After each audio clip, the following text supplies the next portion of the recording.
Congratulations, Christopher. Oh, this is just spectacular. And this has been, your baby for, 10 years. It's been kind of gestating in your mind. Are you the kind of guy that wakes up in the middle of the night and go, I got to write that down?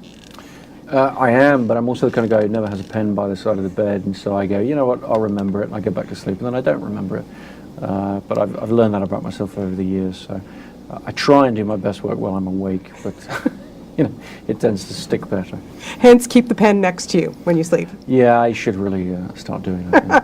Yeah. How did you even begin? Where did you even, it took you so long to get this going, but how did it all come about for you?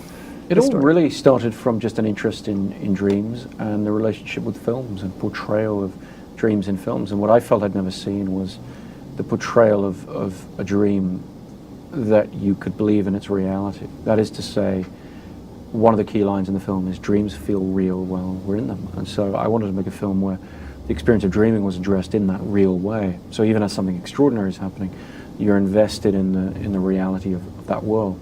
Because movies, I think, are one of the great ways in which you can open up a world for the audience and really take them someplace, take their minds someplace they might not otherwise go. Yeah, and who really cannot relate to this? We all dream.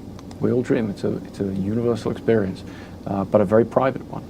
And I think that tension is very interesting to me, and the idea that there might be a technology that would reconcile that tension and remove the barriers between us as we dream so that we could share the same dream. I think the implications of that are fascinating and kind of frightening, and that's really the whole story. Yeah, speaking of that, the privacy issue, because I was talking to Killian about it, and he gets all freaked out, but it's like, is there nothing sacred anymore? Like, could you even imagine if somebody could go into your head and enter your dream?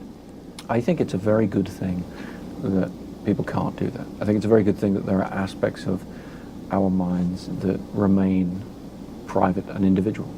Yeah, that's for sure, because it would be, there's already too much out there with internet and everything. Come on, you got to have something private. Definitely. Okay, let's talk about your casting, because what a great, eclectic, international cast you have here. Let's, of course, start with Leo, because he's just tremendous in this role. How much time did you guys spend together to get, not just the stunt work, the action, but that emotional level that he has to carry in this film? Leo's creatively a very demanding actor. When he looks at a script, he needs that character to adhere to the truths of the characterization, the truths of the person that he's playing. And so we spent months and months meeting a couple times a week for hours at a time, analyzing the script and talking through how the emotional truth of the character is guiding the narrative, how those things are reconciled. And my job really was to try and reconcile that input with the mechanism of the story and the way the story has to flow.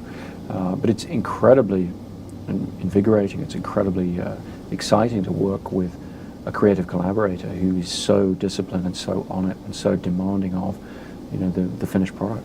And Ellen Page, our good Canadian gal, Yeah.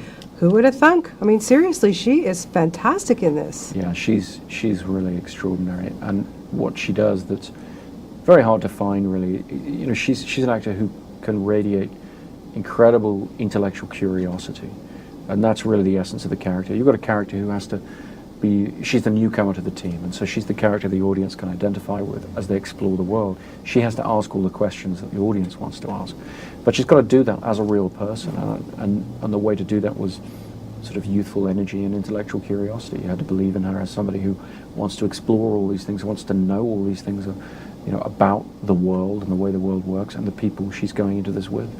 There's not many directors that can pull this off, and my God, did you ever do a good job on this? And I just want to know personally, how do you keep it all together? How do you not go home at night and rip out your hair?